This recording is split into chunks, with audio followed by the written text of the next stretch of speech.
할렐루야. 12월 26일 토요일입니다. 오늘 우리가 함께 나눌 말씀은 베드로후서 1장 1절부터 11절까지의 말씀입니다. 예수 그리스도의 종이며 사도인 시몬 베드로는 우리 하나님과 구주 예수 그리스도의 의를 힘입어 동일하게 보배로운 믿음을 우리와 함께 받은 자들에게 편지하노니, 하나님과 우리 주 예수를 알므로 은혜와 평강이 너희에게 더욱 많을지어다. 그의 신기한 능력으로 생명과 경건에 속한 모든 것을 우리에게 주셨으니, 이는 자기의 영광과 덕으로서 우리를 부르신 이를 알므로 말미암음이라. 이로써 그 보배롭고 지극히 큰 약속을 우리에게 주사, 이 약속으로 말미암아 너희가 정욕 때문에 세상에서 썩어질 것을 피하여 신성한 성품에 참여하는 자가 되게 하려 하셨느니라. 그러므로 너희가 더욱 힘써 너희 믿음의 덕을, 덕의 지식을, 지식의 절제를, 절제의 인내를, 인내의 경건을, 경건의 형제 우애를, 형제 우애의 사랑을 더하라. 이런 것이 너희에게 있어 흡족한즉 너희로 우리 주 예수 그리스도를 알기에 게으르지 않고 열매 없는 자가 되지 않게 하려니와, 이런 것이 없는 자는 맹인이라 멀리 보지 못하고 그의 옛 죄가 깨끗하게 된 것을 잊었느니라. 그러므로 형제들아, 더욱 힘써 너희 부르심과 택하심을 굳게 하라. 너희가 이것을 행한즉 언제든지 실족하지 아니하리라. 이같이 하면 우리 주 곧 구주 예수 그리스도의 영원한 나라에 들어감을 넉넉히 너희에게 주시리라. 아멘. 할렐루야. 이 시간 하나님의 말씀을 묵상하면서 은혜로 시작하는 이 하루가 될 수 있기를 바랍니다. 오늘부터 살펴볼 말씀은 베드로 후서의 말씀입니다. 베드로 전서가 로마의 통치하에서 육체적 고난과 핍박받는 그리스도인들에게 보내어진 편지였다면, 베드로 후서의 말씀은 교회 안에 침투한 거짓 교사들에 대한 경고와 성도들의 믿음과 신앙의 성숙에 대해서 말씀하고 있습니다. 주님의 다시 오심을 기다리며 어떻게 살아야 할 것인지에 대해서 편지로 쓰여진 겁니다. 오늘날 한국교회 안에도 부르심과 택하심을 받은 성도들을 어지럽히고 분란을 만드는 거짓 교사들이 존재하고 있습니다. 이들은요, 교회 안으로 위장에 들어와서는 교회와 목회자에 대한 부정적인 문제들을 만들어냅니다. 또 교회 밖 성경 공부를 유도하면서 자신들의 교리를 세뇌시키기도 합니다. 그렇게 교회의 분열과 혼란을 야기시키고 더 나아가서는 가정을 파괴합니다. 또 부모와 자녀의 관계도 끊어놓기까지 합니다. 학업과 취업을 중단하는 사회적 문제까지 일으키고 있습니다. 그래서 우리가 기억해야 할 것은 교회 밖에서 이루어지는 것들에 대한 경각심을 늘 기억해야 합니다. 교회 밖 성경 공부를 해야 할까요? 아니요. 우리는 절대 하지 말아야 합니다. 베드로후서는 영지주의나 신비주의로부터 성도들을 보호하기 위해서 기록되어진 말씀입니다. 그래서 베드로후서를 통해서 소아시아의 성도들에게 또 믿음과 신학의 바른 지식인 보배로운 믿음과 보배로운 약속, 믿음의 성장을 위해서 하나님의 신성한 성품에 참여할 것을 말씀하고 있습니다. 그리고 그 안에 살아가는 이들에게는 부르심과 택하심을 받은 존재다라고 하는 것을 전해주고 있습니다. 오늘 본문 1절에서 2절 말씀 우리 한 목소리로 읽겠습니다. 예수 그리스도의 종이며 사도인 시몬 베드로는 우리 하나님과 구주 예수 그리스도의 의를 힘입어 동일하게 보배로운 믿음을 우리와 함께 받은 자들에게 편지하노니, 하나님과 우리 주 예수 그리스도를 알므로 은혜와 평강이 너희에게 더욱 많을지어다. 아멘. 베드로 후서의 수신자는요, 보배로운 믿음을 받은 사람들입니다. 받았다라고 하는 것은 외부로부터 또 누군가에게서부터 주어진 선물임을 말씀합니다. 우리 모두의 믿음은 우리 하나님과 구주 예수 그리스도의 의를 힘입어서 받았다라고 하는 것입니다. 그러니까 그 주신 분을 알 때 우리 믿음이 바르게 성장하게 된다라고 하는 것을 이야기하고 있습니다. 그래서 본문 2절에서 베드로는 이렇게 말씀합니다. 하나님과 우리 주 예수를 알므로. 아멘.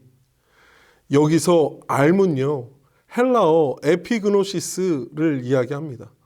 에피그노시스가 뜻하는 것은 경건함을 따르는 명확한 지식, 명확한 깨달음을 뜻하고 있습니다.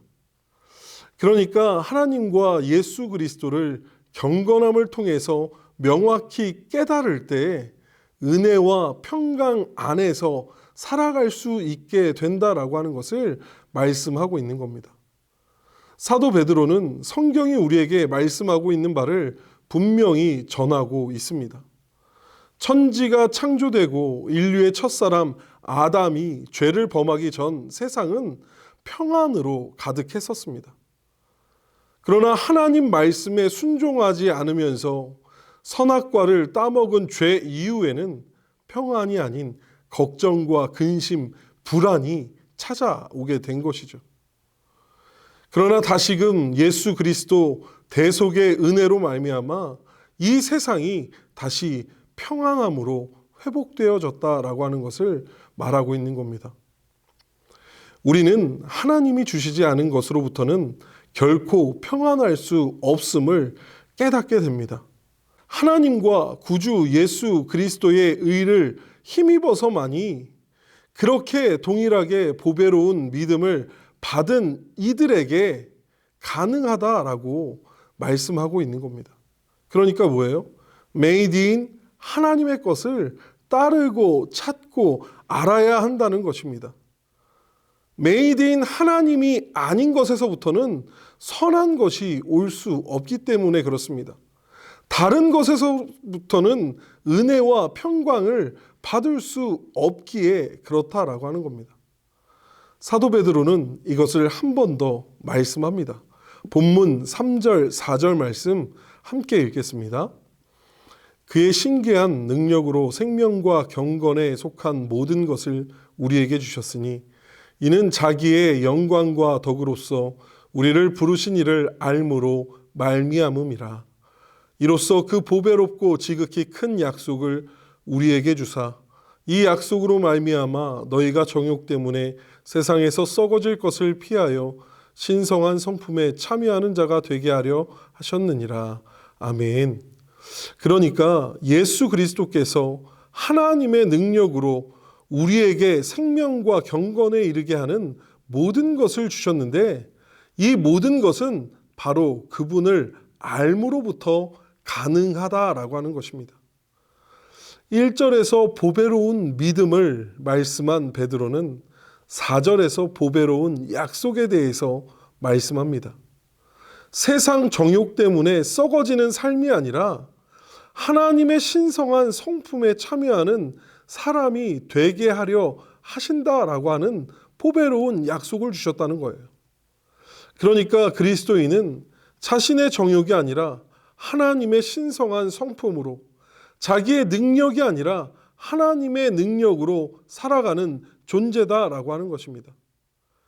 예수님을 구주로 고백하고 예수님을 닮아가고자 하는 사람만이 이러한 모습으로 변화된 삶을 살아갈 수 있습니다. 그것을 본문 5절에서 7절 말씀에 이렇게 말씀합니다. 함께 읽겠습니다. 그러므로 너희가 더욱 힘써 너희 믿음의 덕을, 덕의 지식을, 지식의 절제를, 절제의 인내를, 인내의 경건을, 경건의 형제 우애를, 형제 우애의 사랑을 더하라. 아멘. 신성한 성품은요, 믿음으로 시작해서 덕, 지식, 절제, 인내, 경건, 형제 우애, 사랑의 균형 잡힌 신앙생활, 열매로 나타나게 된다라고 하는 것을 말씀합니다. 믿음으로 시작해서 사랑으로 열매 맺는 것이 바로 그리스도인의 목표이고 그리스도인이 나아가야 할 방향임을 이야기하고 있는 것입니다. 이러한 신성한 성품을 갖추는 것이 바로 성화의 과정이고 흔들리지 않는 믿음과 신앙과 삶의 모습이 되는 것일 겁니다. 어떤 사람은 덕스럽지 못해서, 어떤 사람은 절제하지 못해서, 어떤 사람은 인내하지 못해서 믿음의 열매를 맺지 못하고 흔들리는 것을 우리는 종종 보게 됩니다. 우리 자신이 그런 삶을 살고 있지는 않는지 돌아보아야 할 것입니다. 만약 우리에게 부족한 성품들이 있다면 사도 베드로의 말씀을 통해서 우리가 다시금 우리의 삶을 돌아보며 생각해보고 그러한 것들을 채워갈 수 있는 믿음의 삶이 될 수 있기를 바랍니다. 그렇지 못한 사람들에 대해서 사도 베드로는 이렇게 말씀합니다.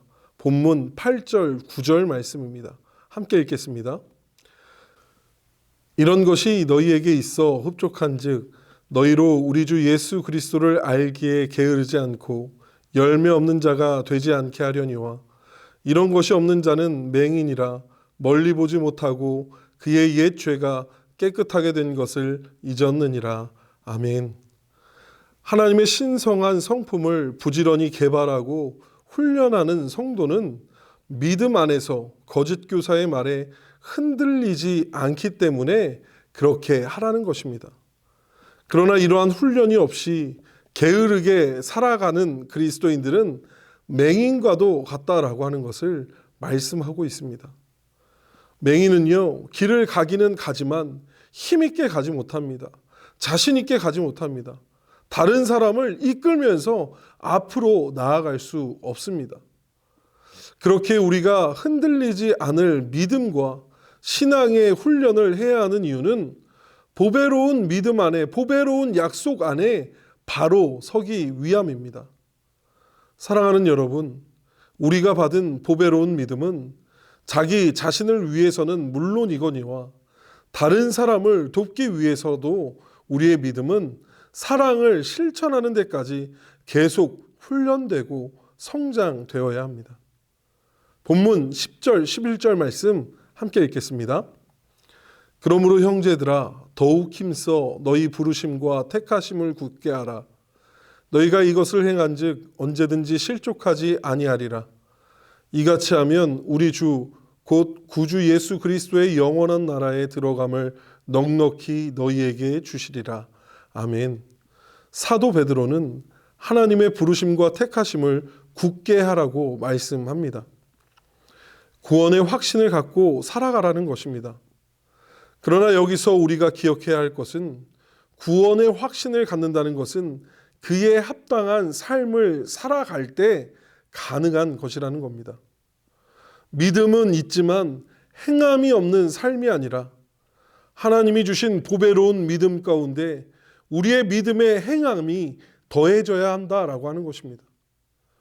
존 웨슬리는 거룩한 삶을 목표로 자신의 삶을 하나님께 드렸습니다. 그래서 삶 전반에 걸쳐서 예수 그리스도를 닮고자 하는 몸부림이 있었습니다. 거룩한 몸부림이었습니다. 우리는 그것을 성화라고 말합니다. 오랜 신앙의 경륜이 사람들의 좋은 평가들이 구원을 가져다 주는 것이 결코 아닙니다. 하나님의 부르심과 택하심 가운데 경건한 삶으로 나아가고자 하는 거룩한 몸부림, 성화의 길을 걸어갈 때에 그런 사람들이 넘어지지 않고 하나님 나라에 들어가게 되는 것입니다. 사랑하는 여러분, 오늘 우리가 함께 묵상한 이 말씀을 통해서 우리의 삶을 돌아볼 수 있기를 바랍니다. 보배로운 믿음과 보배로운 약속 가운데 살아가는 삶이, 우리의 삶이 그에 합당한 모습으로 사라져가고 있는지, 거룩한 몸부림으로 믿음 안에 살아가고 있는지 돌아볼 수 있기를 바랍니다. 구원의 확신을 갖고 살아가는 우리의 삶이 믿음의 열매로 채워지고 그리스도인으로서의 열매로 채워지고 드러나서 예수 그리스도의 은혜와 평강으로 우리의 삶이 더욱 좋은 삶, 하나님이 기뻐하시는 삶, 하나님이 원하시는 삶이 될 수 있기를 간절히 부탁드립니다.